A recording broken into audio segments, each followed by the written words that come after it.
No niin, ja oikein hyvää iltapäivää.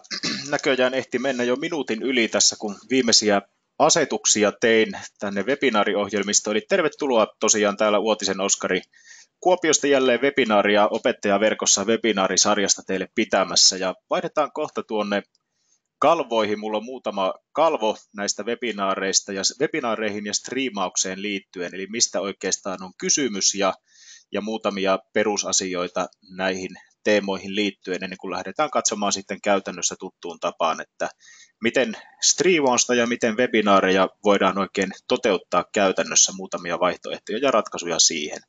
Mutta tosiaan tämän näköinen kaveri täällä ruudun toisella puolella, ja seuraavaksi tehdään niin, että laitetaan tuosta ruudunjako käyntiin ja tosiaankin niin muutama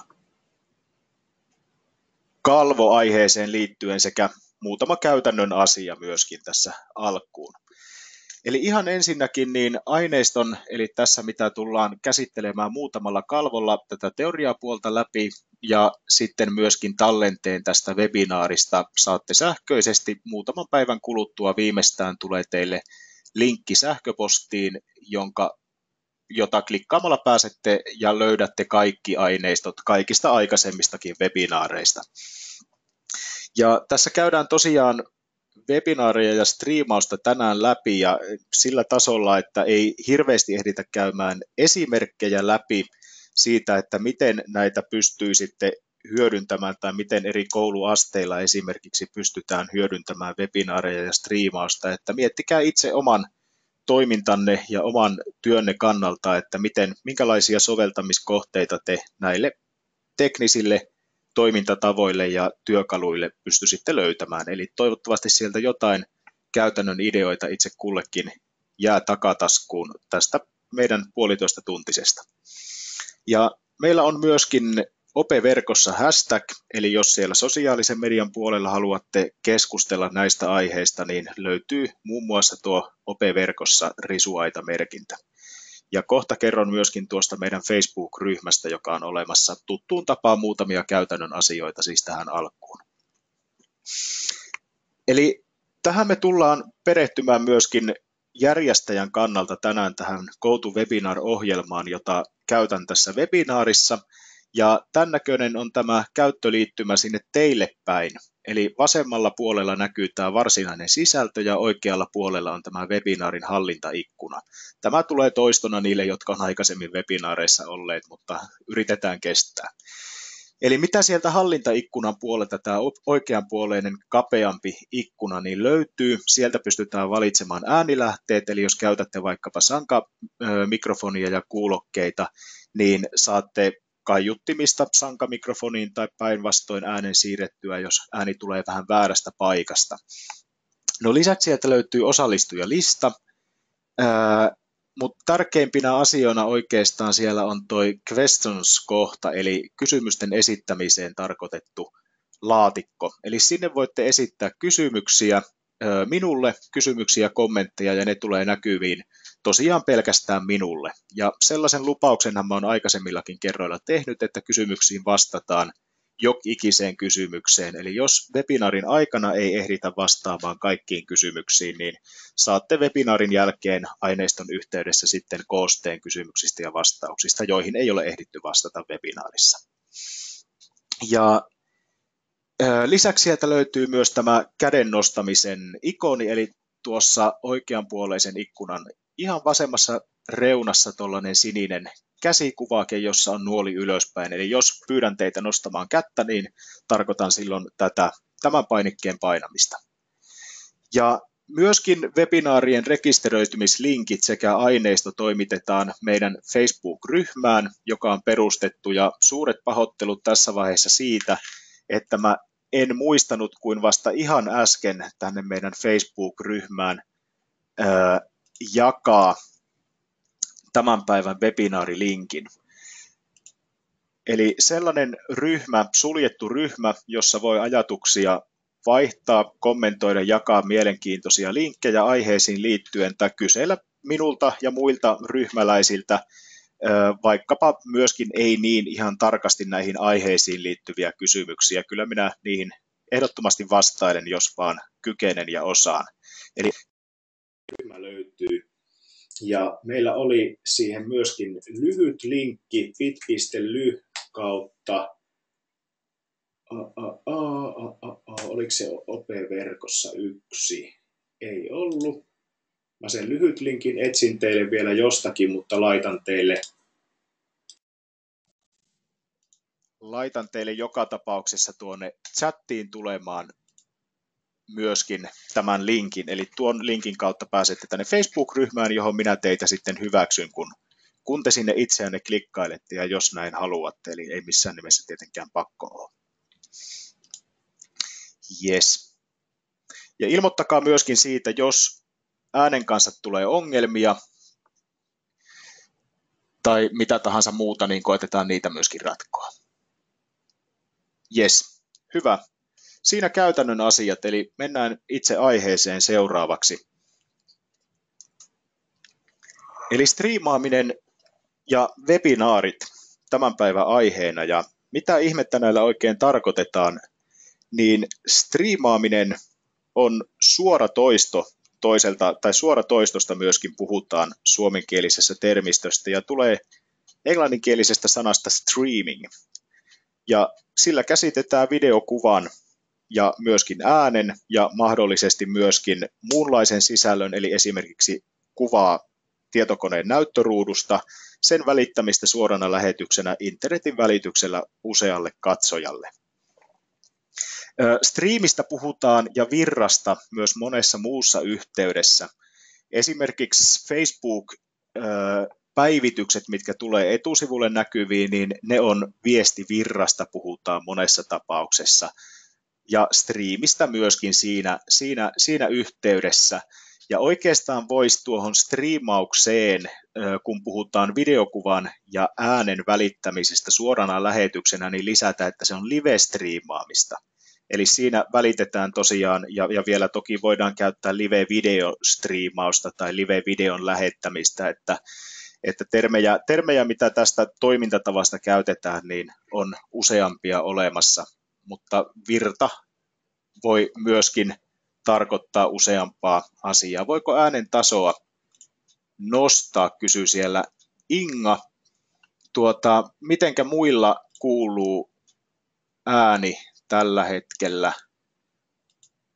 Äänen taso pitäisi olla täällä ihan tapissaan nimittäin, eli ääni kuuluu sinne. Mä koitan puhua vähän kovempaa, mutta täällä äänen taso on tapissaan ja muut täällä vinkkaavat, että kuuluu hyvin. No yksi huonosti kuuluu. Siellä on varmaan sitten jotain ongelmia saattaa olla siellä teidän pään yhteydessä huonolla tuurilla, tai sitten koettakaa laittaa omasta laitteestanne, omasta tietokoneesta ääntä vähän paremmin tai ääntä vähän kovemmalle. Toivotaan, että siellä ei mitään ylitsepääsemättömiä esteitä ainakaan ole. Live-striimaus on joka tapauksessa nykyään suosittua ja siitä tullaan puhumaan myöskin seuraavalla kerralla, kun webinaarin aiheena on video- ja kuvapalvelut ja katsaus tämän päivän video- ja kuvapalveluihin tai uusiin video- ja kuvapalveluihin, Instagramia, Periscopea ja Snapchatia, eli ehkä tällaista enemmän vähän nuorten tai lasten näkökulmasta, lasten ja nuorten käyttöä ja miten striimausta lapset ja nuoret käyttävät, niin puhutaan tosiaan seuraavalla kerralla ongelmista, haasteista, hyvistä puolista ja tämän tyyppisistä asioista. Mutta striimaaminen on suosittua tosiaankin. Periscope yhtenä palveluna, josta varmasti olette sattuneet kuulemaankin monessa yhteydessä, niin on yksi tällainen live-striimaamiseen tarkoitettu palvelu. Webinaari taas toimintatavaltaan ja tekniikaltaan ennen kaikkea niin hyvinkin samankaltainen, eli ei välttämättä suuria eroja siinä tekniikassa ole, mutta pikemminkin miten webinaari eroaa sitten striimaamisesta, niin webinaarissa on jokin aihe, jokin koulutusseminaari, eli nimenomaan kysymyksessähän on verkkoseminaari, eli internetissä järjestetty virtuaalinen tapahtuma, johon sekä yleisö että esiintyjät voivat liittyä omalta tietokoneeltaan sijainnista riippumatta. Eli mehän ollaan tänä päivänä juuri nyt tällä hetkellä webinaarissa. Eli jos tekee jotain eroa striimaamisen ja webinaarin välillä, niin voisi varmasti sanoa yhtenä merkittävimpänä asiana sen, että webinaarissa on jokin aihe, jonka ympärille tullaan keskustelemaan tai josta esiintyjä pitää esitystä. Vuorovaikutustoiminnallisuuksia löytyy näistä molemmista, eli striimaamisesta ja webinaarista, eli siellä on chatti-ikkunaa, kysymyspalstaa niin kuin tässä meillä tänä päivänä, ja myöskin monessa tapauksessa mahdollisuus avata mikrofonia myös osallistujille. Eli siellä on aina molemmissa näissä tapauksissa, niin on aina järjestäjä tai järjestäjät, jotka striimaavat itseään tai sitä omaa asiaansa, ympäristöään, ihan mitä tahansa he kuvaavatkaan, tai vaihtoehtoisesti äänen perusteella. Ja sitten siellä on se yleisö, jotka ovat niitä katselijoita, jotka katsovat tätä esiintyjää, siis luonnollisestikin näin. Että ei suuria eroavaisuuksia siinä, että puhutaanko nyt, tai tekniikan osalta puhut siinä, että puhutaanko striimaamisesta, eli suoratoistosta vai webinaareista vai verkkoseminaareista. Tekniikka taas, millä näitä eli tämä on se konepellin alla näkyvä osa, tai konepellin alla pikemminkin näkymätön osa. Mutta sitten millä se käytännössä toteutetaan, eli kamerat ja mikrofonit, niin voi olla useampia kameroita, useampia mikrofoneja sen lähetyksen toteuttamiseen, mutta yksinkertaisimmillaan voidaan käyttää matkapuhelinta, ja monessa näissä tämän päivän striimaussovelluksissa nimenomaan ne onkin suunniteltu matkapuhelimella käytettäväksi, kuten esimerkiksi tämä Periscope, josta äsken mainitsin. Ja käydään kohta läpi noita live-striimaamispalveluita. Näytän siinä myöskin tuon Periscopen, josta tosiaan tullaan sitten ensi viikon webinaarissa puhumaan enemmän, mutta lähdetään kohta käytäntöön ja katsotaan vielä muutama asia täältä kalvoilta. Eli muutamia huomioitavia asioita, totta kai ihan niin kuin mihin tahansa näihin pilvipalveluihin, joista tässäkin tapauksessa puhutaan enemmän tai vähemmän, niin useimmiten se, joka sitä lähetystä tekee, puhutaan sitten webinaarista tai live-striimistä, niin hänen tulee kirjautua, rekisteröityä johonkin palveluun, jonka kautta se live-striimi tai webinaari toteutetaan. Eli siellä on ne käyttöehdot luonnollisesti, jotka tulisi meidän lukea ja hyväksyä. Lisäksi näissä totta kai on ikärajoja, eli monessa näissä yhdysvaltalaisessa palvelussa heidän lainsäädännöstään tulee tämä 13 vuoden ikäraja, joka siellä käyttöehdoissakin mainitaan. Rekisteröitymään henkilötietojen luovuttamiseen kolmannelle osapuolellehan oppilaita, opiskelijoita ei voida edellyttää, eli jos käytetään jotain palvelua, joka edellyttää sen rekisteröitymisen, niin se ei voi olla ainoa kanava toteuttaa sitä opetusta, vaan tulee olla sitten vaihtoehtoiset korvaavat välineet, työkalut ja tehtävät tarjota niille, jotka eivät tällaiseen halua lähteä, eli eivät suostu tai eivät halua omia henkilötietojaan kolmannen osapuolen palveluun luovuttaa.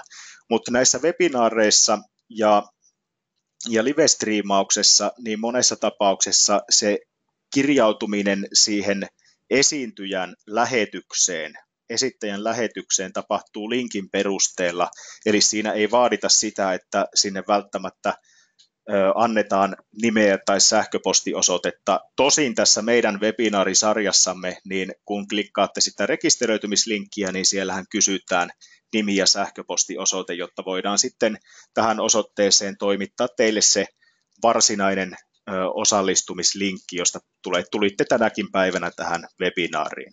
Eli useampia vaihtoehtoja, variaatioita tähän löytyy, mutta ennen kaikkea muistettava se, että kolmannen osapuolen palvelun rekisteröitymistä ei voida edellyttää oppijoilta. Ja totta kai alaikäisen kohdalla suostumus palvelun rekisteröitymiseen, jos tällaista pyydetään tai edellytetään. No totta kai sitten tulee myöskin muistaa se, että mitä oikein striimataan tai mitä oikein kuvataan, kuka kuvaa, joko siinä live-striimaamisessa tai webinaarista, kummasta tässä nyt puhutaankaan, Eli jos siellä kuvataan oppilaita, opiskelijoita, niin luonnollisesti silloin heiltä tulee lupa kysyä. Ja ennen kaikkea, jos puhutaan täysin julkisesta lähetyksestä, joka tulee nettiin katsottavaksi täysin julkisena, niin silloin ennen kaikkea tämä tulee muistaa. Ja sama juttu sitten, jos kuvataan esimerkiksi oppilaiden, opiskelijoiden tekemiä teoksia, oli ne kuvataiteellisia tai oli ne vaikkapa äänenä tai videona olevia, niin silloin myöskin lupa näiden teosten esittämiseen tulee olla.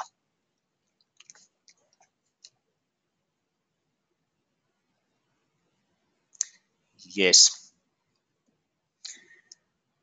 Niin, kuka striimaa ja mitä striimaa? Eli striimataanko luokkahuoneopetusta, striimaako opettaja, kuvaako opettaja itseään siinä, kuvataanko jotain seminaaria, kuvataanko jotain tietoiskua, webinaarimuotoisena esimerkiksi maksullisen koulutustarjonnan puolella, niin todella usein on infotilaisuuksia järjestettävistä koulutuksista.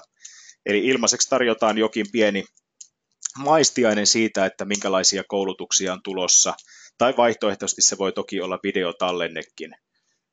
Yhteishaun alla toisen asteen oppilaitoksissa voisi ajatella, että siellä on tietoiskuja yhteishakuun osallistumisesta, eli yhteishausta webinaarimuotoisena, ja samalla tavalla esimerkiksi kun tässä nyt meillä tänä päivänä, niin tulevilla tai hakijoilla voisi olla sitten mahdollisuus kysyä kysymyksiä, esittää kommentteja, saada vastauksia heitä askarruttaviin kysymyksiin.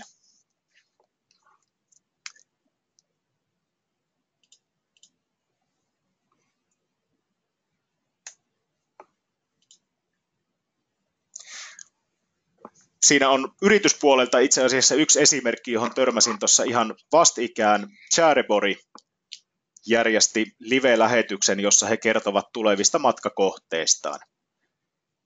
Mitä uusia matkakohteita on kevään tarjonnassa, ja mä en ole yhtään kertaa nähnyt, että live-striimiä oltaisiin hyödynnetty oppilaitosten markkinoinnissa. Miksi ei? Tässä hyvä kysymys esimerkiksi toisen asteen oppilaitoksille ja vapaan sivistystyön oppilaitoksille. Ja kun markkinointia joudutaan tekemään, niin voisiko tämmöiset pienet livestream-infopläjäykset olla yksi ihan mielenkiintoinen tapa erottua markkinoinnissa kilpailijoista. No siinä pikkasen ajatuksia siitä, että mitä se livestriimaus on ja mitä se voi olla. Sitten tämä Periscope. Eli tämä on nyt vahvasti pinnalla julkisessa keskustelussa, ja OAJkin on ottanut kantaa siihen, että kun opettajat on havahtuneet siihen, että oppilaat ja opiskelijat ovat kuvanneet sieltä luokkahuoneopetuksesta opettajaa ja opettajan opetusta videolle ja vieläpä live-videolle seurattavaksi verkkoon. Toki tässä kannattaa miettiä myöskin se, että onko se ainoastaan huono asia ja totta kai siis pitää olla tietyt reunaehdot ja pitää olla tietyt sovitut käytännöt oppilaiden ja opiskelijoiden kanssa siitä, että mikä on luvallista ja mikä ei ja millä reunaehdoilla. Mutta voisiko pikemminkin ajatella, että miten tällaisen striimausinnostuksen, että jos oppilaat, opiskelijat on todellakin kiinnostuneita kuvaamaan videota verkkoon opettajan opetuksesta, niin voisiko sitä hyödyntää jotenkin opetuksessa myöskin? Että miten siitä pikemminkin otetaan hyöty irti, kun ajatellaan, että se on ainoastaan negatiivinen asia. Maailma muuttuu ja meidän on muututtava siinä mukana. Pidetään sellainen pieni kliseinenkin ajattelu mukana. Mutta joka tapauksessa pistän tässä nyt hetkeksi pois tämän dia-esityksen ja katsotaan, että minkälainen palvelu tuo Periscope on. Kun siitä nyt on tässä muutamaan otteeseen jo tullut puhuttua.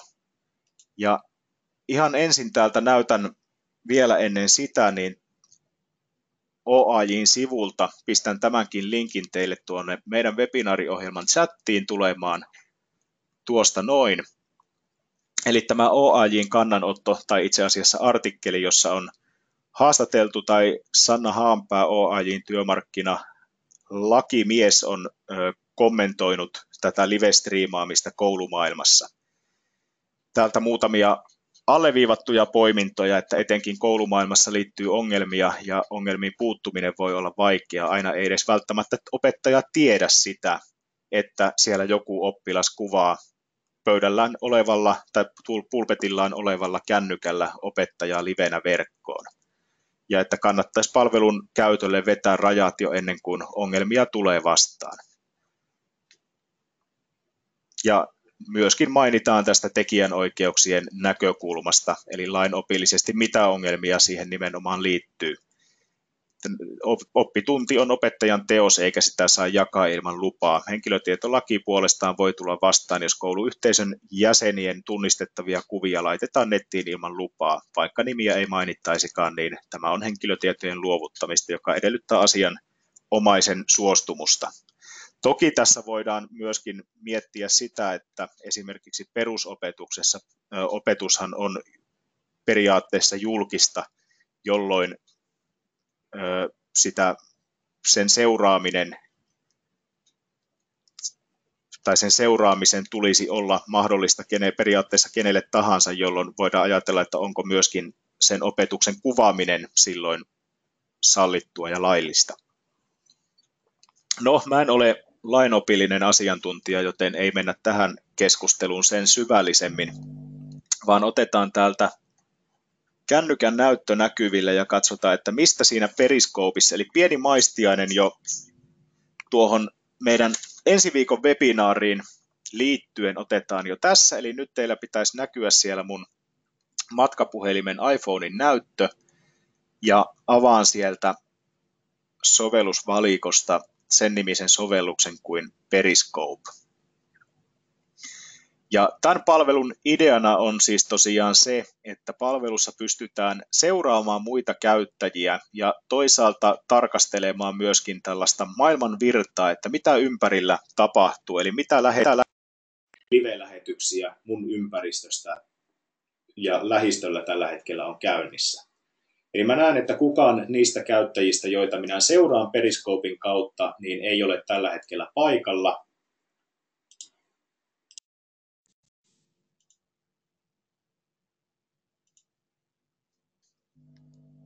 Siellä jotain ääniongelmia ilmeisesti oli. Toivottavasti nyt ääni taas kuuluu. Huikatkaa vaan, jos siellä jotain tulee probleemia, niin katsotaan. Tuo ilmeisesti oli täällä päässä. Tämä ongelma tuli minullekin ilmoitus, että äänessä saattaa olla häiriötä. Joo, tosiaan kukaan mun seuraamistani Periscope-käyttäjistä ei ole tällä hetkellä live-tilassa, mutta sitten tuolta alareunasta mä klikkaan maapallon kuvaa, jolloin saan näkyviin joko karttanäkymän, jossa siniset on uusintalähetyksiä ja punaiset on käynnissä olevia lähetyksiä. Ja siellä näen, että esimerkiksi Kuopion eteläpuolella tuossa Varkaus taitaa olla kaupunkina, zoomataan sinne vähän lähemmäs, niin on 2 uusintalähetystä. No, haluttaisiin löytää live-lähetys täältä, otetaan pikkasen zoomausta etäämmälle. Näyttää olevan tuolla idemmässä, onko tuo sitten Kajaani täällä. No, sekin meni näköjään offline-tilaan. Otetaan lista näkyviin, eli listalla nähdään sitten ihan käyttäjäkohtaisesti tällä hetkellä käynnissä olevia lähetyksiä lähistöltä. Ja siellä esimerkiksi Ansku-käyttäjällä tuolla keskivaiheella on Keskiviikko-niminen lähetys käynnissä, jota klikkaamalla mä pääsisin Anskua ja Anskun lähetystä seuraamaan Periscopen kautta, kommentoimaan ja tykkäämään myöskin. Ja samalla tavalla klikkaamalla alareunasta toisiksi oikeanpuoleista, huonoa suomea, pahoittelut siitä, painiketta kameraikonia, niin pystyisin aloittamaan oman lähetyksen omalla käyttäjätunnuksella Periscopiin, joka olisi samalla tavalla löydettävissä tuolta karttanäkymästä tai listanäkymästä kenelle tahansa, jos en sitä erityisesti yksityislähetykseksi laittaisi. Yksityislähetykset löytyy ja näkyy ainoastaan sellaisille käyttäjille, jotka te itse valitsisitte. Mutta oletusarvoisesti lähetykset on julkisia. Jotain kertoo siitä livestriimaamisen suosiosta se, että myös Facebookilla on tänä päivänä oma livestriimaustoimisto. Nyt tulee kirjoitusvirhe, eli Facebook löytyy sieltä.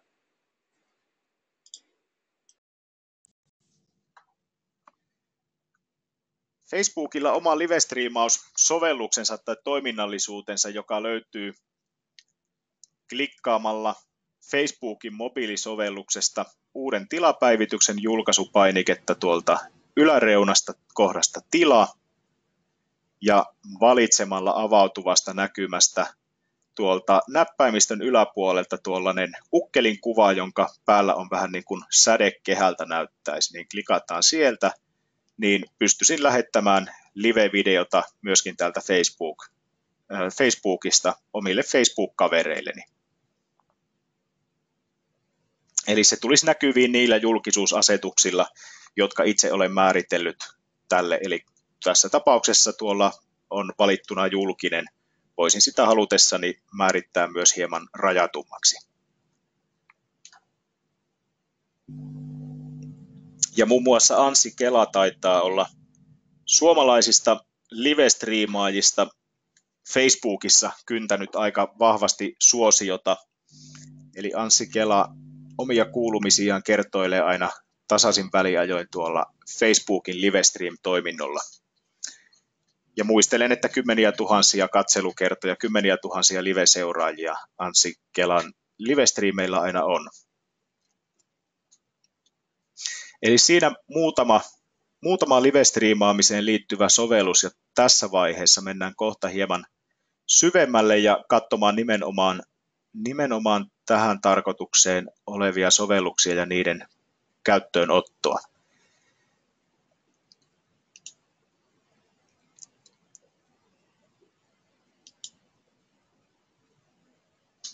No joo, tuossa yhtenä luentomuistiinpanoistani vielä mainitsen tämän kalvon osalta, että mihin livestriimiä voisi ajatella käytettävän, niin esimerkiksi vieraileva luennoitsijahan periaatteessa voisi livestriimin välityksellä luokalle tai ryhmälle esiintyä, mutta toisaalta niin silloin ehkä tarkoituksenmukaisempi olisi käyttää videopuhelua, eli luoda videopuheluyhteys tähän vierailevaan luennoitsijaan joko Skypein tai vastaavan palvelun kautta, joka varmasti on aika monelle teistä tuttu palvelu, eli Skype.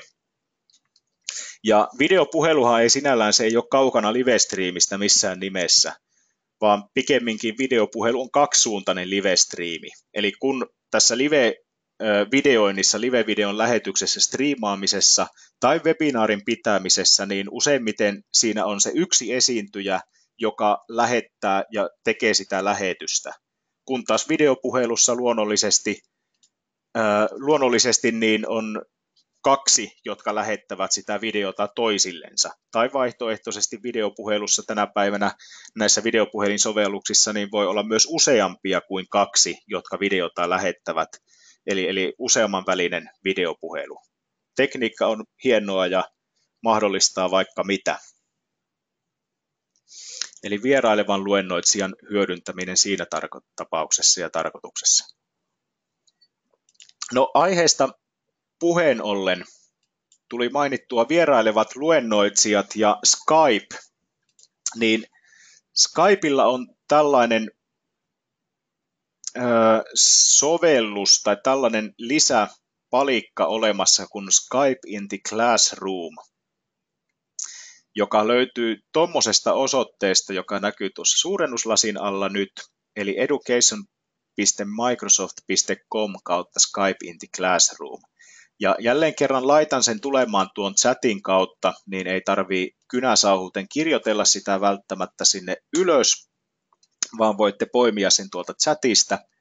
Ja mikä tässä on ajatuksena, niin täällä opettajat pystyvät löytämään niitä vierailevia luennoitsijoita tai asettumaan vastaavasti ehdolle vierailevaksi luennoitsijaksi jostakin aiheesta jollakin kielellä jollekin kouluasteelle. Eli Talk with a Quest Speaker ja Find Quest Speakers -painike löytyy täältä. Vaihtoehtoisesti monet tällaiset matkailun edistämiseen tai museot esimerkiksi niin järjestää tällaisia virtuaalisia luokkaretkiä, virtual field trips, joiden kautta päästään tutustumaan vaikkapa johonkin yhdysvaltalaiseen kansallispuistoon tällaisen esittelijän opastuksella Skype for Classroom-palvelun kautta tai Skype in the Classroom-palvelun kautta.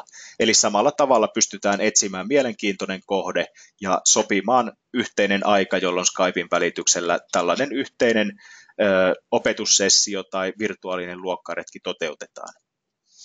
Ja jos katsotaan tuolta Find Quest Speakers-kohdasta, eli klikataan täältä, niin ilman, että ollaan edes rekisteröityneenä palveluun, niin päästään etsimään muita opettajia, jotka olisivat ehkä halukkaita teidänkin luokalle tai teidän opetusryhmälle pitämään jostakin aiheesta vierailevana luennoitsijana esityksen. Ja täältä tosiaan rupeaa löytymään, en tiedä missä järjestyksessä nämä tässä oletusarvoisesti on, mutta täältä pystytään valitsemaan määreitä, eli esimerkiksi ikäryhmittäin, aiheittain, maittain, kielittäin opettajia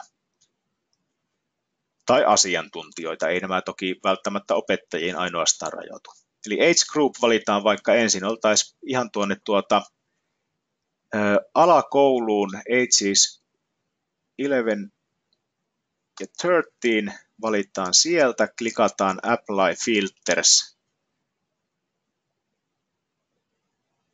Eikö kukaan luennoitsijoista halua ton ikäisille? Koitetaan uudestaan. No niin, rupeshan sieltä löytymään. Seuraavaksi voitaisiin valita sieltä vaikkapa kieli. Ja valitettavasti täällä ei ole kieliä valittavana sen enempää kuin englanti ja venäjä, mutta esimerkiksi englannin opetuksessa niin englantilaisia opettajia haluttaisiin löytää. Niin valitaan sieltä English, varmaan ei ihan hirveästi rajoitu. No sitten oppiaine toki kiinnostaa, että mistä aiheesta. Maantieto olisi tässä tapauksessa sellainen, mistä halutaan löytää. Klikataan maantieto. Ja toinen voisi olla sitten maantieto tai tieteet. Ja Apply Filters niin rajoittuu huomattavasti. Ja sitten jos Dennis Hall olisi kiinnostava henkilö, täällä näytetään, että Dennis on vielä samalla aikavyöhykkeelläkin, niin olisi kohtuullisen helppo sopia yhteinen opetussessio. Klikataan Dennisin nimen kohdalta ja saadaan Dennisistä vähän lisätietoa.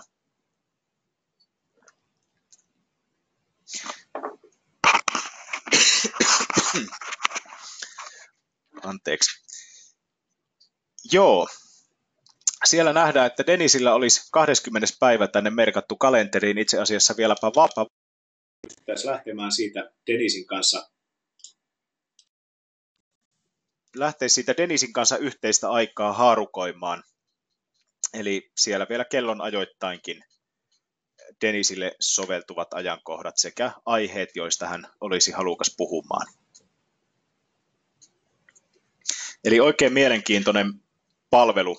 Kannattaa käydä tutustumassa. Ja sitten kun tätä ajankohtaa ruvetaan sopimaan toisen käyttäjän kanssa, että jos vaihtoehtoisesti itse haluatte asettua tarjolle tänne ehdokkaaksi vierailevaksi luennoitsijaksi, niin siinä vaiheessa tulee sitten luoda tänne palveluun tunnukset. Eli Sign in-painike löytyy tuosta ylänavigointipalkista tai tummasta valintanauhasta. Eli sitä kautta sitten pääsisi luomaan profiilin tähän palveluun.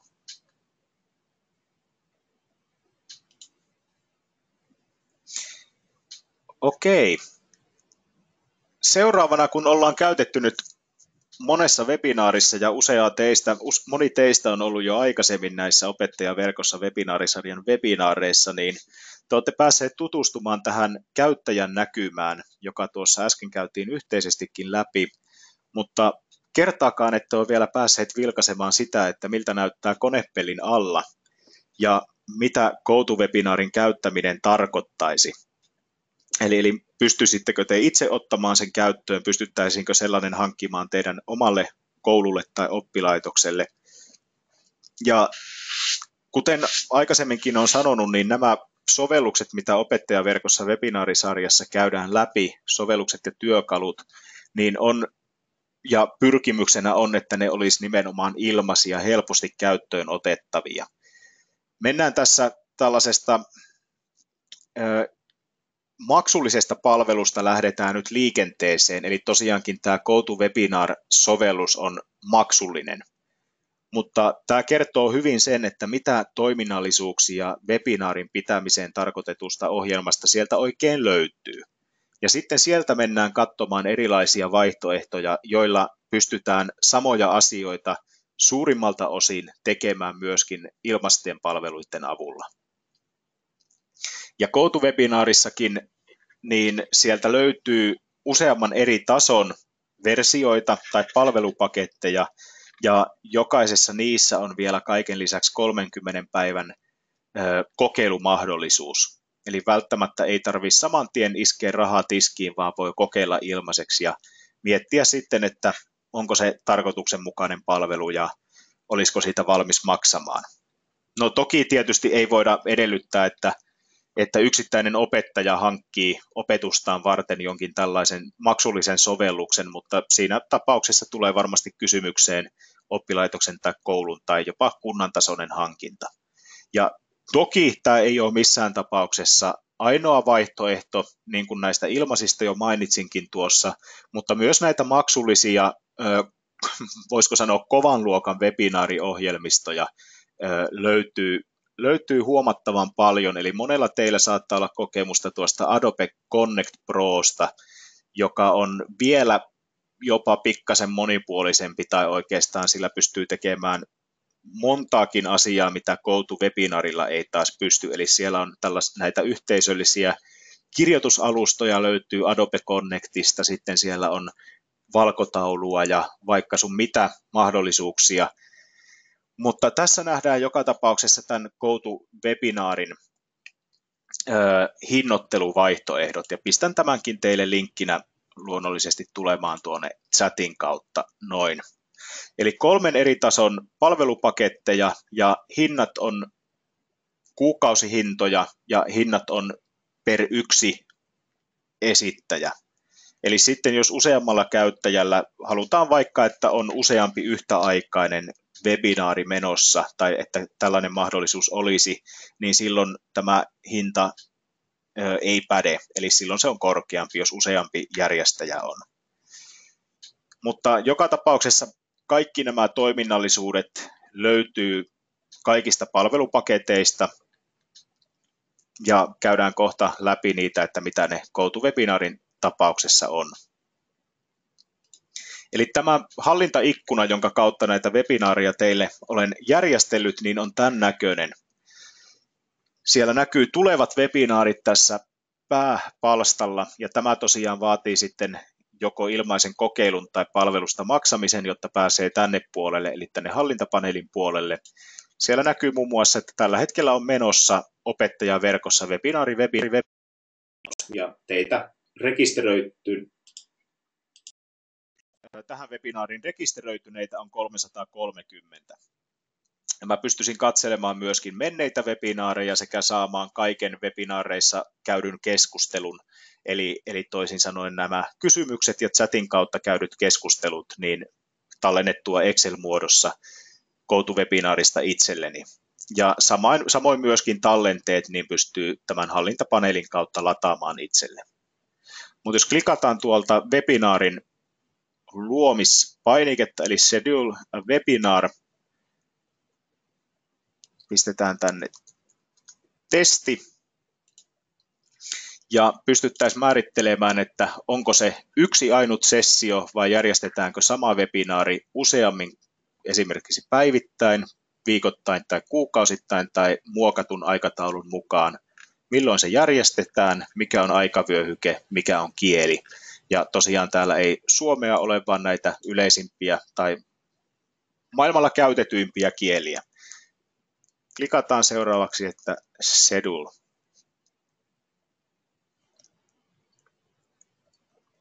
Tämän jälkeen pystytään muokkaamaan logoa, eli brändäämään tätä ympäristöä halutunlaiseksi, lisäämään muita järjestäjiä tänne, jos sellaisia organisaation käyttäjätilillä on, lisäämään panelisteja, eli osallistujia, joilla on esittämisoikeudet tässä webinaariohjelmassa, mutta jotka eivät ole järjestäjiä.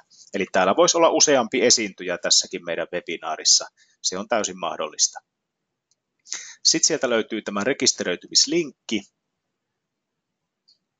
Pystytään määrittämään, että mitä asioita rekisteröityneiltä kysytään, eli kysytäänkö siellä nimi, sähköpostiosoite ja jotain lisätietoja halutessa.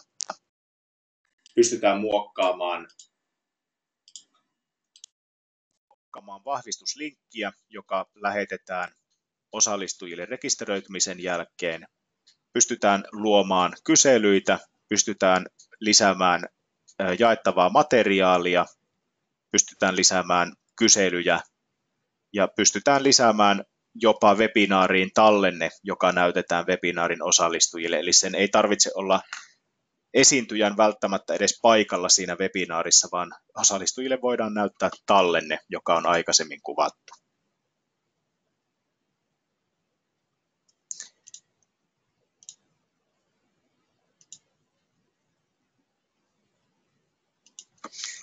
Ja kun tuossa äsken katsottiin se, että miltä näyttää, ja te toki näette siellä koko ajan sen osallistujanäkymän, niin tämän näköinen on vastaavasti sitten tämä organisoijan eli järjestäjän näkymä. Eli sama oikeassa reunassa oleva hallintapaneeli, mutta pikkasen enemmän toimintoja, eli sieltä löytyy mikrofonin kuvake, webkameran kuvake, näytön kuvake, josta pystytään näytön jako, webkamerakuva ja mikrofoni eli ääni käynnistämään. Sitten sieltä löytyy tallennuspainike. Sitten mä näen sieltä osallistujat. Mä näen osallistujien osalta vielä sen, että ovatko osallistujat aktiivisia, eli onko tämä webinaari-ikkuna teillä siellä aktiivisena, eli päällimmäisenä tietokoneellanne. Äänilähteen valinta. Sitten mä pystyn täältä näkemään totta kai ne kysymykset. Se nyt on tässä piilotettuna tässä näkymässä, mutta tällä hetkelläkin mä näen koko ajan teidän kysymykset ja Tuulalle voin vastata, että todistukset näistä opettajaverkossa webinaareista saa halutessaan. Toivoisin, että tässä tapauksessa laittaisit Tuula ja muut, jotka todistuksia haluatte, niin webinaarisarjan päätyttyä muutaman viikon päästä niin sähköpostilla muistutuksen ja mä sitten katson, että missä webinaareissa olette olleet ja teille todistukset teen. Lisäksi täältä pystytään käynnistämään näitä kyselyitä, joista itse asiassa mä kysyn teiltä yhden kyselyn tuossa loppupuolella webinaaria, toivottavasti muistan sen. Ja täällä on myöskin nämä chatit ja pystyn teille jakamaan tätä kautta myöskin materiaalia. Ja Jyrki kysyy, että mihin tallenne tallentuu, niin tallenteen pystyy webinaarin jälkeen tallentamaan ihan omalle tietokoneelleen. Ja omalta tietokoneelta sen pystyy sitten tallentamaan halutessaan, kuten näissä opettajaverkossa webinaareissa teen minä, niin YouTubeen. Mutta suoraan YouTubeen tallennusta ei pysty tekemään. Voiko kyselyn tehdä valmiiksi ennakolta? Pystyy tekemään, eli tämäkin kysely, jonka tulen tuossa loppupuolella webinaaria teille esittämään, niin on tehty ennakkoon tänä aamuna. Eli se on siellä valmiiksi odottamassa ja mä ainoastaan valitsen täältä Select Poll-kohdasta, että mikä kysely käynnistetään ja klikkaan, että Launch. Eli tämän näköinen on tämä webinaariohjelma, jota me käytetään niin täältä organisoijan järjestäjän näkökulmasta.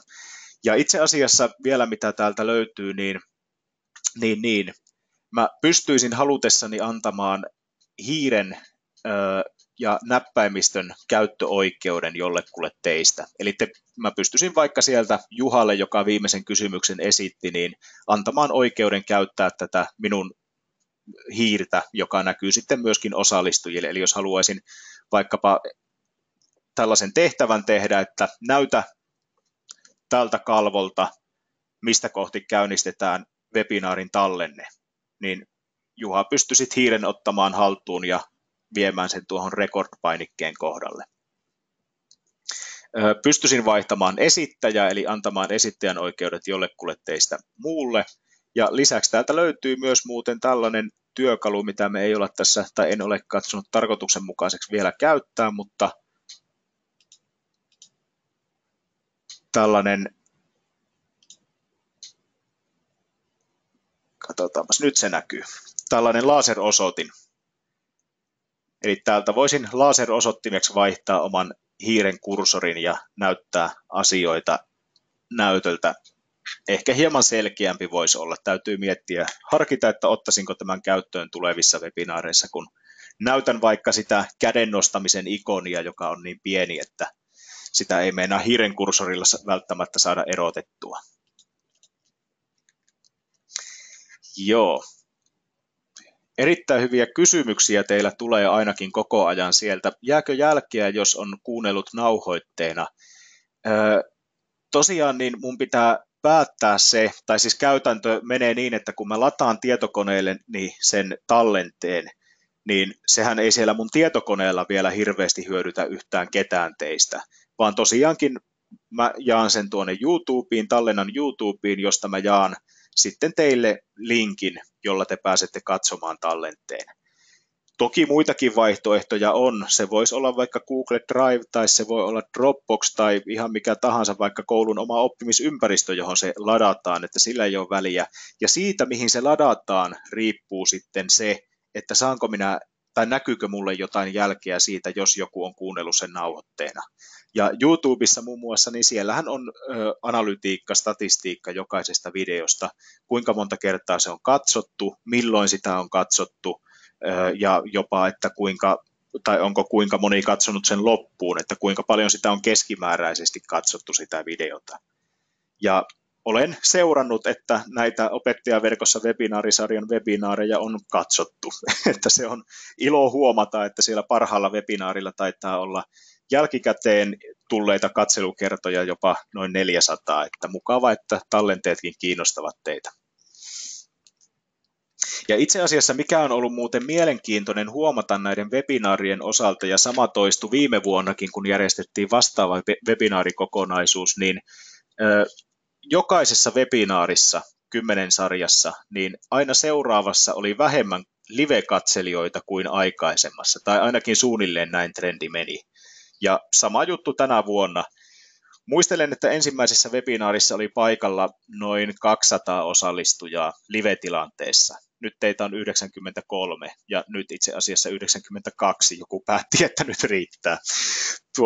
Joo, eli olette huomanneet, tai näin olen tulkinnut sen, koska viime vuoden palaute oli positiivista pääpiirteissään, että ette te ihan tympääntyneitä olleet aiheeseen, vaan pikemminkin te huomasitte tämän tallenteen ja osallistujat huomasivat tämän tallenteen katsomismahdollisuuden ja että ei tarvitse aina etsiä sitä aikaa kalenterista, jotta pääsee osallistumaan livenä, koska sen pystyy katsomaan tallenteena. Toki sillä live-osallistumisella on oma arvonsa siinä, että pystyy esittämään kysymyksiä, pystyy kommentoimaan, mutta jos on kiire, niin voi sitten päättääkin, että katsotaanpas jälkikäteen tallenteena. Johtuneen aiheista, kommentoi Kari, kyllä varmasti aiheestakin johtuu, mutta tällainen yleinen trendi on ihan selkeästi havaittavissa, että jokaisessa webinaarissa on keskimääräisesti vähemmän katselijoita kuin aikaisemmassa. Mutta joka tapauksessa siis annetaan useampia osallistumistapoja. Osa teistä on kiireisiä, osalle 14-16 on kiireinen aika, ei onnistu millään päästä webinaariin osallistumaan, onnistuu tallenteena. Ja sitten mikä tässä on toki todella hieno puoli, niin meitä on ympäri Suomea tässäkin webinaarissa. Et ei ole rajattu maantieteellisesti osallistumista ja kun tallennetta ei ole rajattu sitä myöskään ajan puolesta. Yes.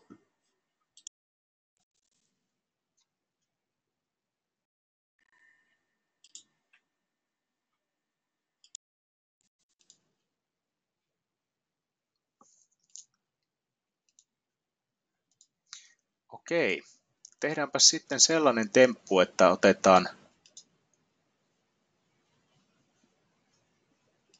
otetaan työkalu, jolla te pystytte striimaamaan tai pitämään omia webinaareja seuraavaksi käsittelyyn. Ja siellä Paula kommentoi, että tallenne on hyvä myös silloin, kun yhteyksissä häiriöitä, kuten itselläni tänään. Ääni pätkii ajoittain aika lailla. Ikävä kuulla. Äänen pätkiminen voi johtua useammastakin asiasta. Toki mikään ei sulje pois mahdollisuutta, että esittäjän päässäkin on ongelmia, mutta silloin jos yksittäisten osallistujien kohdalla, niin todennäköisesti se on sitten yhteyksissä tai yhteyksissä siellä päässä. Ja toki jos osa olette liikkeessä, niin mobiiliverkko ei välttämättä ole aina ihan riittävä webinaariin osallistumiseksi. Okei, mutta palvelu, jota ajattelin seuraavaksi teille esitellä ja ottaa käsittelyyn, niin on YouTube. Tuttu YouTube, jota käsiteltiin tuossa jo aikaisemmassa webinaarissa, mutta silloin me ei otettukaan tätä live-striimausta sieltä sen tarkempaan syyniin, niin tehdään se tänään ja nyt. Eli aikaisemmassa webinaarissa löytyy ohjeet siitä, että miten palveluun rekisteröidytään, eli jos ette vielä ole Google-tiliä itsellenne luoneet ja jos ette vielä ole YouTubeen sitä kautta rekisteröityneet, niin sieltä löytyy ohjeet. Ja kun kirjaudutte sisään YouTubeen, voidaan se kirjautuminen tästä katsoa, eli kirjaudun nyt ihan ensin ulos. Eli rekisteröitymistä ei ole tarkoituksenmukaista nyt katsoa, mutta katsotaan tämä palveluun kirjautuminen, kun kerran on käyttäjätili jo luotu. Eli oikeasta yläreunasta youtube.com etusivulla klikataan kirjaudu sisään. Sieltä, jos teillä on useampia käyttäjätilejä, joita olette käyttäneet, niin klikkaatte haluamaanne tai vaihtoehtoisesti tässä voitaisiin kysyä teiltä oma käyttäjätunnustanne. Eli käytännössä useimmiten se on teidän oma Gmail-osoite. Ja sen jälkeen kirjoitatte oman salasananne ja klikkaatte kirjaudu sisään.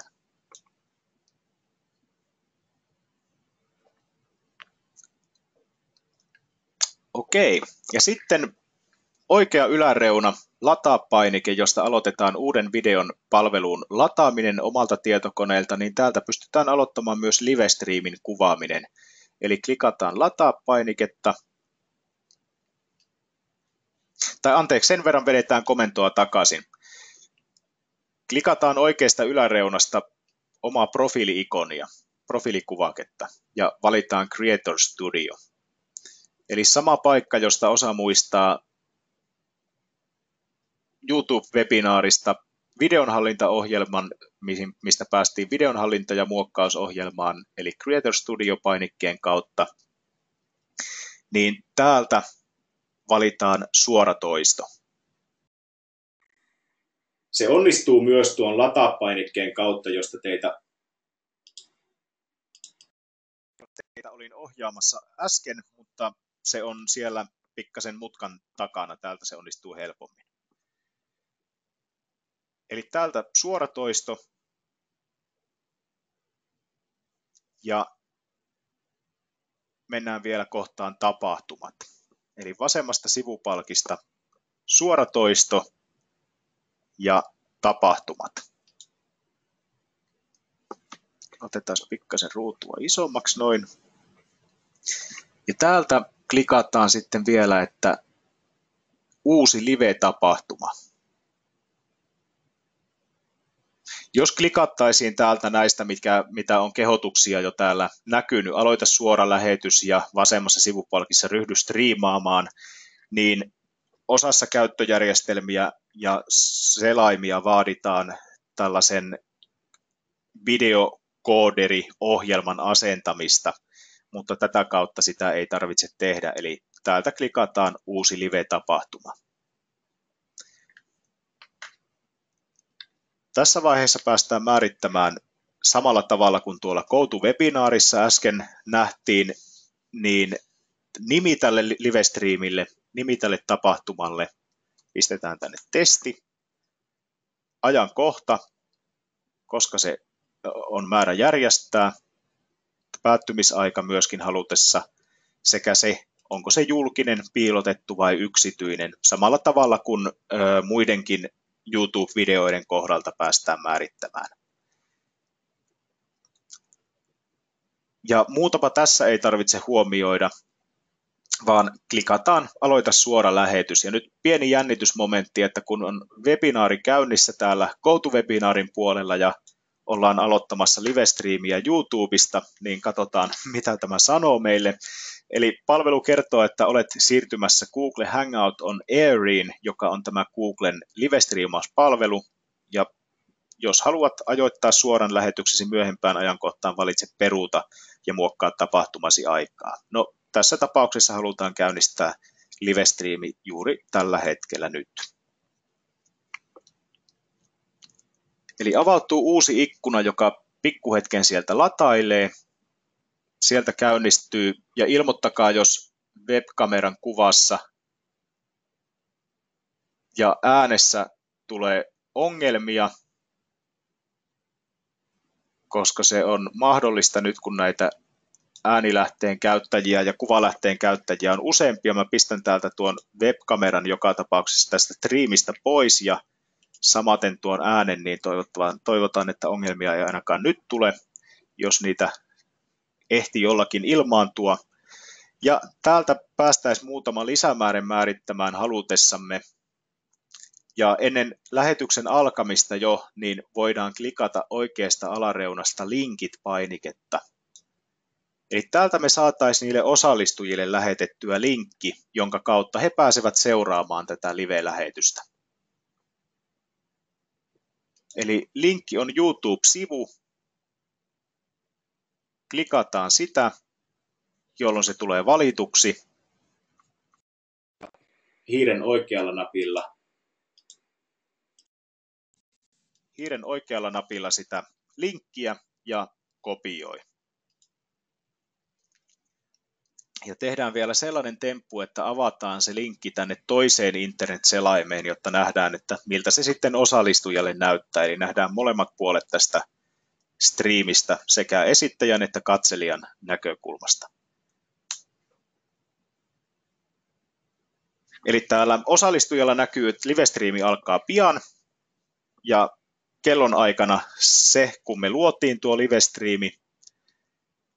Ja lisäksi täällä vasemmassa reunassa on chat, eli täällä pystyy osallistujat kommentoimaan, keskustelemaan tästä live-striimistä. No, palataan tänne toiseen internet-selaimeen ja klikataan täältä, että aloita lähetys. Hangout on Air-lähetyksesi alkaa nyt näkyä YouTubessa ja voi kestää enintään 8 tuntia, että ihan koko koulupäivän pystytte halutessanne vaikka striimaamaan, eikä rajoitus tule kovin helposti vastaan. Eli klikataan OK, ja pikkuhetki menee, niin se käynnistyy. Ja nytpä siellä näkyykin, että tätä Hangout on Airia lähetetään livenä. Ja siellä nyt ei näy minun webikameraa eikä kuulu ääntä, mutta tämä video nyt tulee näkyviin ja riippuen siitä käytettävästä striimauspalvelusta, eli tämä nyt on live-striimiä tai tämä voi olla toki webinaariin käytettävä ohjelmistokin, että älkää liikaa kiinnittäkö huomiota siihen terminologiaan, koska tosiaankin niin kuin sanoin tuossa alussa jo, niin tekniikka on hyvin pitkälti sama ja nyanssieroja ainoastaan, että puhutaanko webinaarista vai striimauksesta. Joka tapauksessa niin Periscopeissa, YouTubessa tai tässä Hangout on Airissä ja myöskin tuossa Facebookin livestreamissä, niin se livestream tulee tosiaan, jos se on julkinen, niin näkyviin teidän julkiseen profiiliin. Eli tämä video tulee näkyviin mun YouTube-kanavan kautta ja minun YouTube-seuraajilleni, jotka ovat klikanneet minun YouTube-kanavasta seuraa-painiketta. No tämä nyt pienenä yksityiskohtana, mutta siis huomioida siis toisin sanoen se, että jos te asetatte livestreamin julkiseksi, niin siitä linkki saatetaan lähettää teidän seuraajillenne tai teidän kavereillenne, mikä palvelu nyt onkaan kyseessä.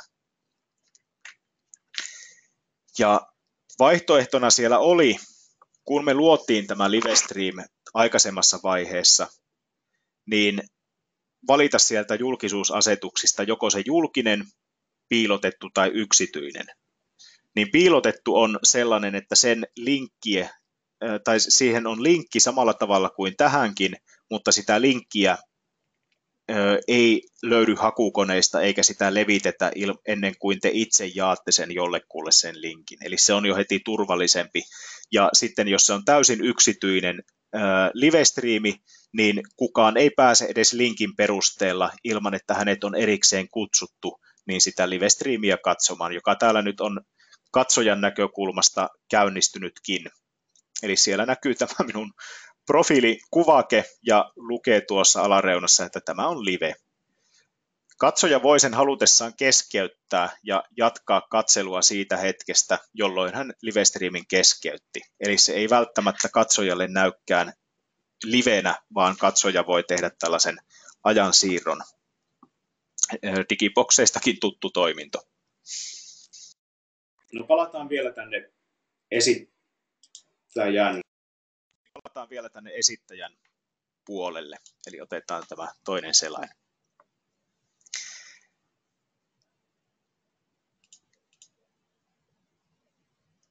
Joo, Juha kommentoi siellä, että eikös tämä ole ihan hyvä, kun se heti latautuu tuonne YouTube-kanavalle, ei tarvitse erikseen ladata sinne. Kyllä, nimenomaan näin, ja kun se latautuu sinne YouTube-kanavalle automaattisesti, niin sen jälkeen sitä videota pystyy myös muokkaamaan sieltä. Eli tästä voitte katsoa siitä YouTube-webinaarista lisätietoa, missä YouTubesta ja videon muokkaamisesta puhuttiin, niin siellähän me käytiin läpi videon muokkaamista YouTuben videoeditorilla. Eli kyllä juuri näin se on.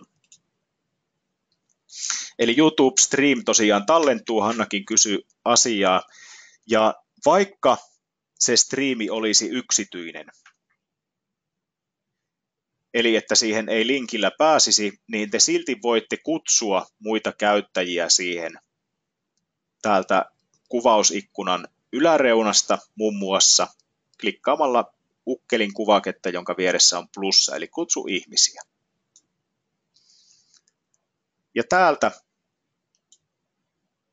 valitaan toinen linkki, joka voidaan lähettää sille osallistujalle tai vaihtoehtoisesti kutsua muita tähän videoon tai tähän striimiin lisäämällä heidän sähköpostiosoitteensa tässä alapuolella olevaan kenttään. Ja nämä eivät ole pelkästään sitten nämä henkilöt niin katselijoita, vaan heille voidaan antaa myöskin sitten oikeuksia päästä lähettämään tai päästä itse ääneen tai vaihtoehtoisesti jopa kuvan kanssa osallistua tähän live-striimiin, tai siinä vaiheessahan tästä tulee pikemminkin videopuhelu, jos muita käyttäjiä otetaan kaksisuuntaiseen videoyhteyteen. Eli tätä voidaan käyttää joko tällaisena striimaamisena, jolloin se on siis videon kuvan lähettämistä osallistujille, jotka seuraavat ja katsovat sitä, ehkä kommentoivat sitä kommentointityökalun tai chat-työkalun kautta, tai sitten vaihtoehtoisesti voidaan mennä lähemmäs sitä videopuhelutoiminnallisuutta, jolloin annetaankin niille osallistujille mahdollisuus osallistua puheen, äänen, videokuvan myötä siihen keskusteluun. Sama toiminnallisuushan muuten löytyy myös tästä GoToWebinaarista, unohdin sen äsken sanoa, eli mähän voin halutessani ja tarpeen vaatiessani avata teille mikrofoniyhteyttä tai jopa ottaa teidät webkameran välityksellä tähän webinaariin mukaan. Mutta taas tarkoitus sanelee sen, että mikä on mielekästä ja mikä on tarkoituksenmukaista, eli tässä kun meitä nyt on tälläkin hetkellä se pyöreästi 90 osallistujaa, niin välttämättä ei ole tarkoituksenmukaista tämmöisellä porukalla lähteä availemaan mikrofoneja ja käymään sitä keskustelua suusanallisesti äänen kanssa, vaan pikemminkin tuo chat toimii ehkä tällaisessa tapauksessa huomattavasti paremmin.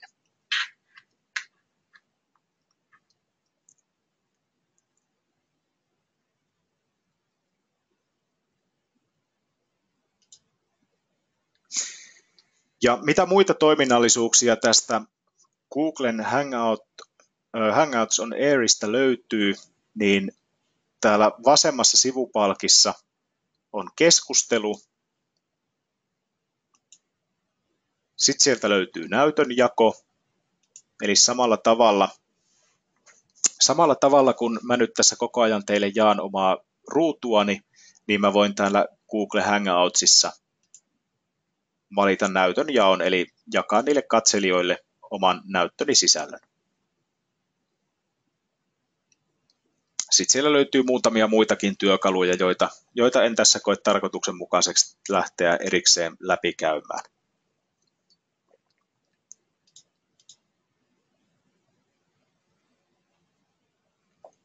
Voitko lyhyesti todeta tämän tallentumisesta? Me voidaan itse asiassa tosiaan se katsoa tuossa lyhyesti vielä erikseen, eli klikataan täältä Hangouts on Airista käynnissä olevan lähetyksen kohdalta, että lopeta lähetys ja katsotaan mitä tapahtuu. Lähetys on päättynyt onnistuneesti. Voin sulkea täältä ikkunan. Noin. Ja siellä näkyykin, että Hangouts on Air-tapahtuma on käynnissä ja täältä Creator Studiosta, eli jos palaan nyt vaikka takaisin tuonne YouTuben etusivulle hetkeksi ja navigoin tuonne uudemman kerran, eli valitsen oikeasta yläreunasta oman profiilikuvani, tai vaihtoehtoisesti, jos ette ole sellaista lisänneet, niin tämmöinen harmaa ukkelihan siellä näkyy, ja sieltä Creator Studio ja videonhallintaohjelma, ja sielläpäs tämä tuore video näkyykin. Eli 7 minuuttia 19 sekuntia ehdittiin tässä live-videota kuvailla, ja tätä videota YouTube on vielä käsittelemässä, tallentamassa sopivaan formaattiin, konvertoimassa sopivaan formaattiin, eli vielä ei päästä sitä katsomaan. Ja 3 näyttökertaa sillä videolla olikin, eli joku noheva teistä ehti sen sieltä minun kanavalta käydä jo käynnistämässä ja ottamassa auki.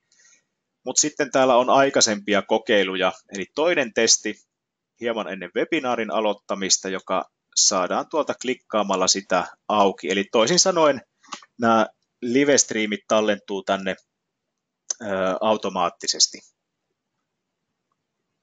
Eli niiden tallentamisesta ei sen kummemmin tarvitse välittää.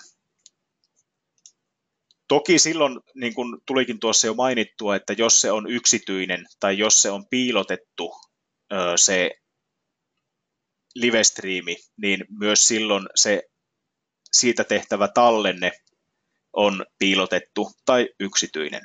Eli piilotetun tapauksessa YouTube-videoissa pienenä kertauksena ehkä, niin kukaan muu kuin ne, joille te nimenomaisesti jaatte sen YouTube-videon linkin, niin eivät pääse sitä videota katsomaan. Eli linkki on se yksilöivä tekijä, jonka jakamalla te voitte oikeudet muille tulla sitä videota katsomaan. Ja yksityinen on vastaavasti, niin se on täysin yksityinen.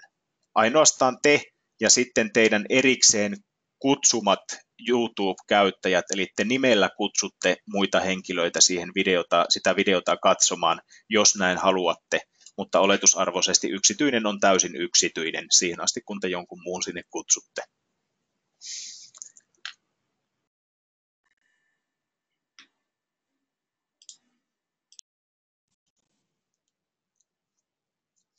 Jep. Se tuosta Google Hangouts on Airista.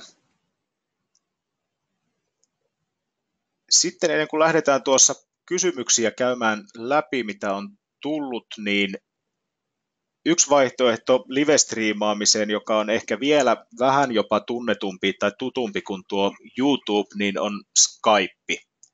Eli Skypeähän voidaan myöskin käyttää periaatteessa live-striimaamiseen. Toki kysymyksessä on enemmänkin videopuheluohjelmisto, mutta Skypeissa on muutama hyvä uusi ominaisuus, joiden avulla pystytään palvelua myöskin ajattelemaan, että sitä käytettäisiin live-striimauksessa tai webinaarien pitämisessä. Rajoituksista meinasin unohtaa mainita, Eli aina näissä tällaisia pieniä ikäviä joko tekniikan tai sitten palveluntarjoajan asettamia rajoituksia on. Ja Skypeissa, aloitetaan tästä Google Hangouts on Airista, niin tässä rajoitteena on se, että ainoastaan 10 kutsuttua käyttäjää voi olla siinä live-streamissä yhtäaikaisesti. Eli niitä, jotka kutsutaan sähköpostiosoitteilla tai nimellä siihen videoon. Skypeissa tämä rajoite on, eli tällä en tarkoita sitä, etteikö sitä live-streamin linkkiä voisi jakaa useammalle kuin 10 ihmiselle. Eli live-streamin linkki voidaan jakaa useammalle kuin 10 kyllä. Mutta sitten ne, jotka kutsutaan sinne live-streamiin siten, että heiltä voidaan käynnistää myöskin ääni ja video, niin heitä voi olla maksimissaan 10. Eli yhtäaikaisia video- ja äänilähteitä voi olla kytkettynä korkeintaan 10, mutta katselijoita voi olla enemmän. Skypeissa tämä sama rajoite on 20.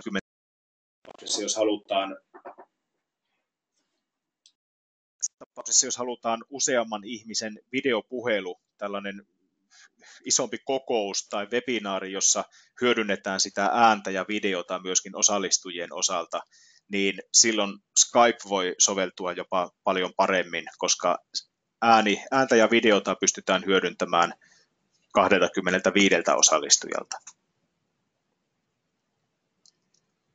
Mutta ehkä pikemminkin niin tarkoituksenmukaista katsoa sitä, että mikä tuntuu mielekkäältä käyttää, mikä tuntuu enemmän omalta käyttää.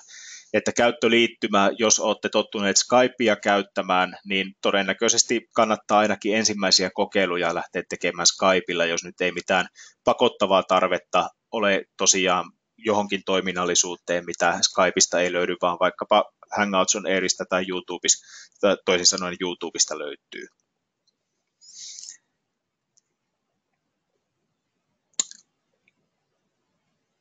Klikataan tuolta Skype auki.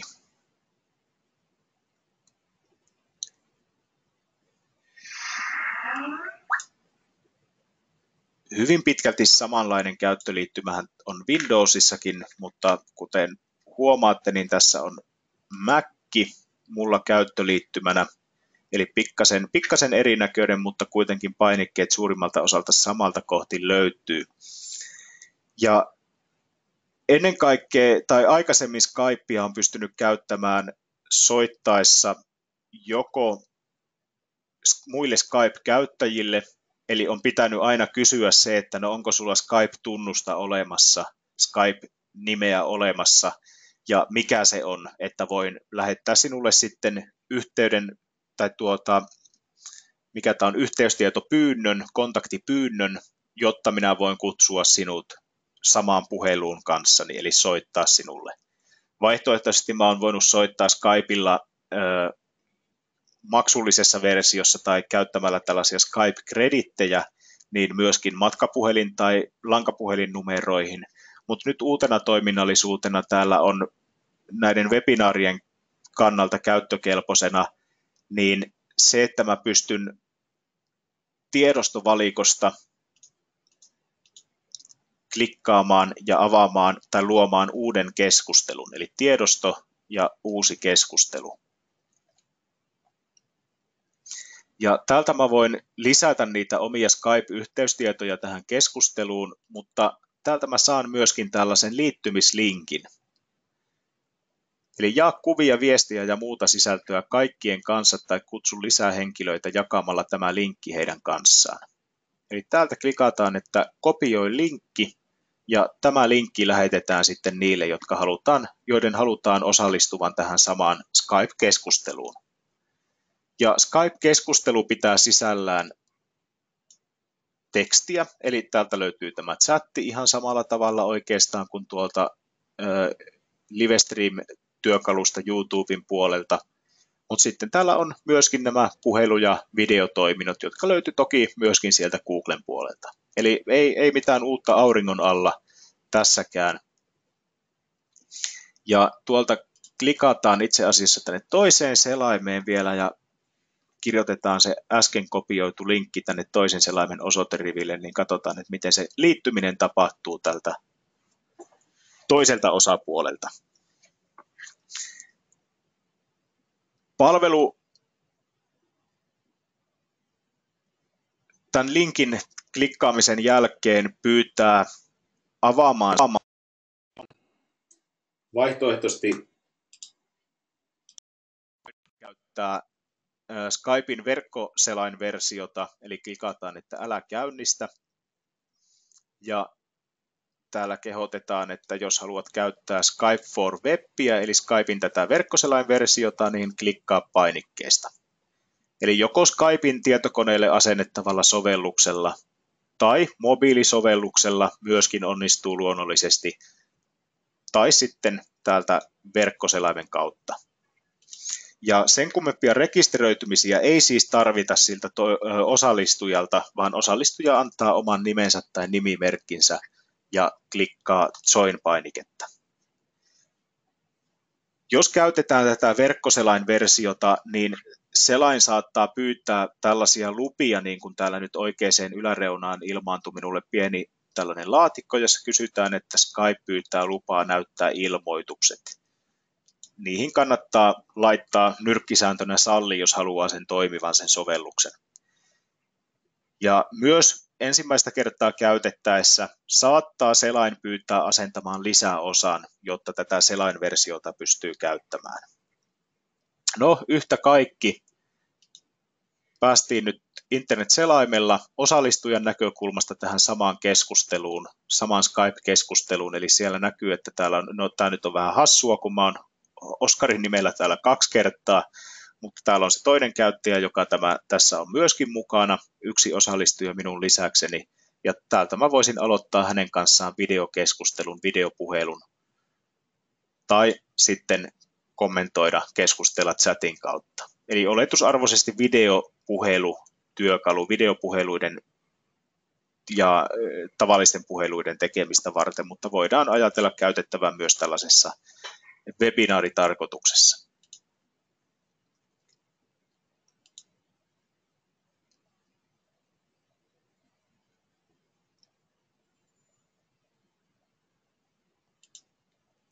Yes.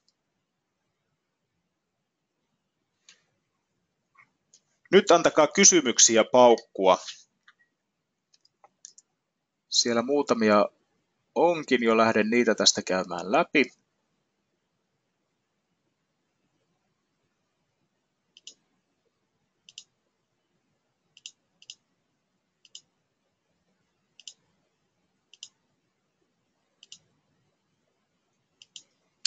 Hieman vierastin rekisteröitymisvaihetta myös YouTubessa. Kertoo täällä Jaana, kun siellä kysyttiin puhelinnumeroa, onko ihan luonnollista ja ok. Puhelinnumeroa tuossa Googlen palveluihin, eli myöskin YouTubeen rekisteröitymisessä kysytään sen takia, että tähän palvelun, tai Google haluaa tietää, että sinä olet juuri sinä, ja että haluaa vahvistaa sinun henkilöllisyytesi tämän puhelinnumeron perusteella, ja toisaalta myöskin sen, että useampi käyttäjä tai sama käyttäjä ei rekisteröisi useampaa käyttäjätiliä, mutta muistaakseni tämän puhelinnumeron kysymisen pystyisi Googlessa myöskin ohittamaan vielä toistaiseksi. Mutta kyllä paljonhan nämä palvelut kysyy tietoa, koska sehän on ilmaisissa palveluissa, joihin rekisteröidytään, niin sehän on sitä markkinatavaraa tavallaan näille palveluntarjoajille se teidän henkilötieto. Eli monessa palvelussa, kuten vaikka Facebookissa, niin teidän henkilötiedothan ovat sitä, mitä palvelu myy niille mainostajille, eli mainoksia kohdistetaan niiden tietojen perusteella, mitä te itsestänne palveluun kerrotte. Voitko myös verrata näitä verkko-oppimisympäristöön esimerkiksi iLinkiin? Mä en itse asiassa tuommoista verkko-oppimisympäristöä nyt äkkiseltään tunnista, mutta monessa verkko-oppimisympäristössä vastaavanlaisia työkaluja löytyy kyllä, ja silloin voidaan hyödyntää luonnollisesti niitä, että itse tarkoitushan mikään Skype tai mikään GoToWebinar tai vastaava ei missään nimessä ole. Mutta sitten kun ajatellaan tällaisia hyvin perinteisiä oppimisympäristöjä, niin ne voi olla hieman jopa kankeita käyttää monessa tapauksessa, mutta jos on hyvä oppimisympäristö, jossa on niitä toiminnallisuuksia, joita te tarvitsette mielekkään, pedagogisesti järkevän opetuksen toteuttamiseen esimerkiksi, niin silloin ne riittää oikein hyvin, eikä tarvita silloin näitä kolmannen osapuolen sovelluksia, koska niissä on aina se haaste, että kun siinä tavallaan ne tiedot, mitä palveluun kerätään ja mitä palveluun syötetään, niin ne ei ole teidän omassa hallinnassanne, vaan ne on GoToWebinarilla tai ne on Googlella, ja erityisesti silloin, jos henkilötietoja käsitellään, oppilaiden, opiskelijoiden henkilötietoja, niin tällaisten kolmannen osapuolten sovellusten käyttö, Googlet ja GoToWebinarit ja muut, niin sehän ei periaatteessa ole sallittua. Onkohan Skypein verkkoversio aina henkilökohtainen asennus lisäkkeille, kun koneella monia käyttäjiä? Tässä mä en, kun rekisteröidyin kirjauduin tähän Skype-tapaamiseen, Skype-keskusteluun, niin mähän en kirjautunut millään käyttäjätunnuksella, vaan mä annoin ainoastaan tällaisen nimimerkin. Eli pystyisin myöskin Skypein verkkoselainversiossa kirjautumaan sisään, mutta pystyisin myöskin kirjautumaan ulos. Eli ei ole mikään ongelma se, että koneella on useampia käyttäjiä, kun muistaa vain kirjautua ulos. Mikä olisi sairaalassa olevalle oppilaalle paras oppitunnin seuraamistapa?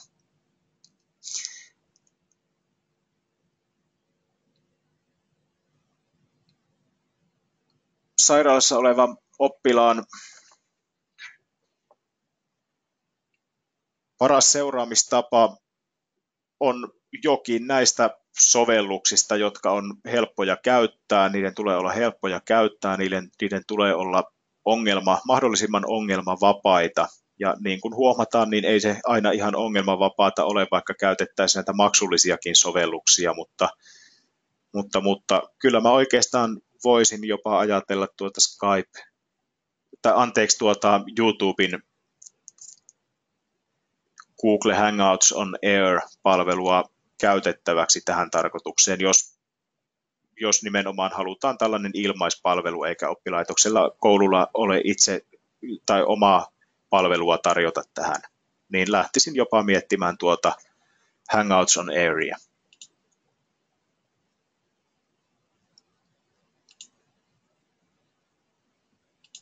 Joo, tuosta puhelinnumerokysymyksestä vielä, jonka Jaana aikaisemmin esitti, niin Juha kommentoikin tuolta, että toimii myös salasanan palautusväylänä, mikä on ihan totta. Eli auttaa teitä myöskin silloin, jos te unohdatte oman salasananne palveluun, niin saatte salasanan palautettua sitten, tai salasanan nollaamislinkin tai vastaavan omaan siihen puhelinnumeroon, jonka te olette palveluun rekisteröityessä antaneet.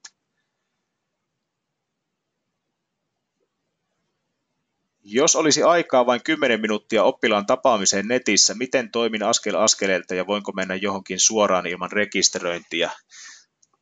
Tähän kysytte ihan oikeasti vaikeita kysymyksiä.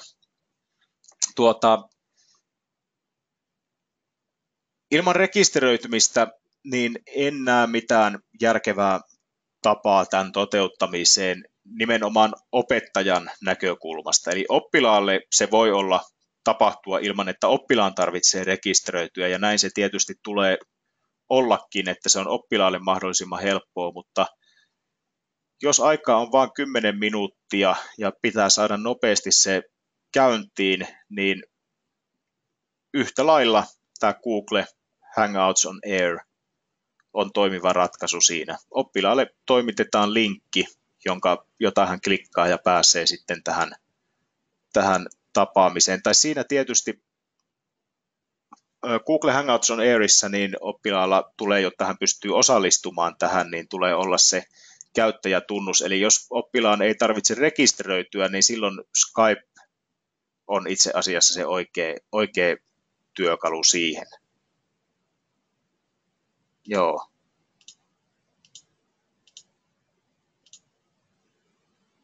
Hangout toimii siis vain YouTuben kaverina. Joo, kyllä. Hangouts on Googlen palvelu, joka on myöskin YouTuben omistama, tai YouTube on Googlen palvelu myöskin. Miten oppilas pääsee Skypeen äkkiä siis? Samalla tavalla kuin tuossa äsken katsottiin, eli eihän se ihan ongelmatonta toki ole sekään, että oppilaan tulee klikata sitä linkkiä ja oppilaan tulee hyväksyä selaimen pyynnöt, asentaa lisäosa, jos tällaisia tulee siinä eteen. Mutta vähimmällä vaivalla, jos halutaan oppilaalta myöskin se ääni mukaan. Eli otetaan pieni yhteenveto tähän loppuun. Rupeaa olemaan viimeiset minuutit myöskin käsillä. Vaikeita kysymyksiä joutuu miettimään ihan tosissaan. Jos ainoastaan lähetetään videota, jota oppilas seuraa, niin mikä silloin on tarkoituksenmukaisin? Niin silloin tarkoituksenmukaisin on Google Hangouts on Air, koska silloin oppilaan ei tarvitse mitään muuta tai sen opiskelijan siellä toisessa päässä, kun klikata linkkiä ja hänelle aukeaa se live-video katsottavaksi YouTuben kautta. Mutta jos tarvitaan oppilaalta, opiskelijalta ääni mukaan siihen keskusteluun, eli pelkkä chat-muotoinen tekstikeskustelu ei riitä, niin siinä tapauksessa suosittelen Skypea. Koska Google Hangouts on Airissa ei pysty kutsumaan käyttäjää ilman, että käyttäjällä on Google-tili olemassa. Skypeissa taas tämä onnistuu. Eli tällaisen yhteenvedon aiheesta voisi tehdä. Ja palvelut on molemmat, siis Skype ja Googlen palvelut on kuitenkin ilmaisia käyttää, niin suosittelen, että lähdette vähän kokeilemaan, ihan rohkeasti kokeilemaan jompaa kumpaa, kumpi nyt näillä tiedoilla tarkoituksenmukaisemmalta tuntuu. Ja kollegan kanssa vaikka otatte tällaisen pienen harjoittelun, että jompikumpi luo tämän tapaamisen tai tämän lähetyksen ja kutsuu toisen mukaan siihen ja katsotte sitten, että miten se toimii kummallakin. Ja te vaihdatte sitten vaikka rooleja ja kokeilette toisinpäin. Käyttäjätilin luomiseen löytyy Googlen osalta ohjeet aikaisemmasta tästä YouTuben osalta aikaisemmasta YouTube-webinaarista. Ja Skypeissa rekisteröitymisprosessi ei paljon sen kummosempi ole, eli perustietoja muutamat, kun kirjaatte sinne sähköpostiosoitteen ja Skype-nimen, niin pääsette palveluun rekisteröitymään ja sen jälkeen pääsette näitä tapaamisia ja lähetyksiä luomaan ja kokeilemaan.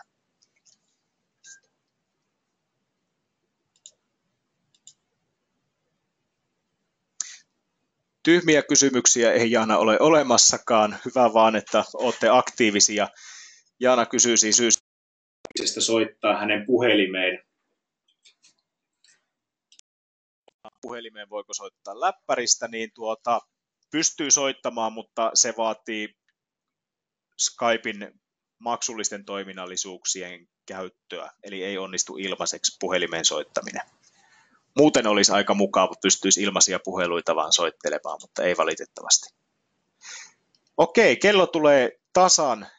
Kysymyksiä voi olla mennyt ohikin muutamia, aika hyvin tässä lopussa ehdittiin vastailemaan niihin, mutta ruvetaan pistämään pillejä pussiin tältä päivältä. Tosiaan tallenne tulee katsottavaksi, jos jokin meni ohi tai johonkin asiaan haluatte palata, niin muutaman päivän sisällä todennäköisesti huomenna saatte sähköpostiin ne linkin tähän tallenteeseen, ja kaikkien tallenteiden linkithän löytyy myöskin osoitteesta intosome.fi/webinaarit-2, ja vastaavasti tulee myöskin sinne meidän Facebook-ryhmään tallennelinkki näkyville, ja tieto on silloin, kun se tallenne tulee katsottavaksi. Puhelimeen voi asentaa Skypein, johon soittaa kyllä. Joo, sen verran tosiaan Jyrki korjaakin minua. Eli Jaanan kysymykseen vastauksena vielä lisäksi, että puhelimeen pystyy Skypeista soittamaan toki myös, jos tässä puhelimessa on Skype-sovellus asennettuna. Erittäin hyvä korjaus.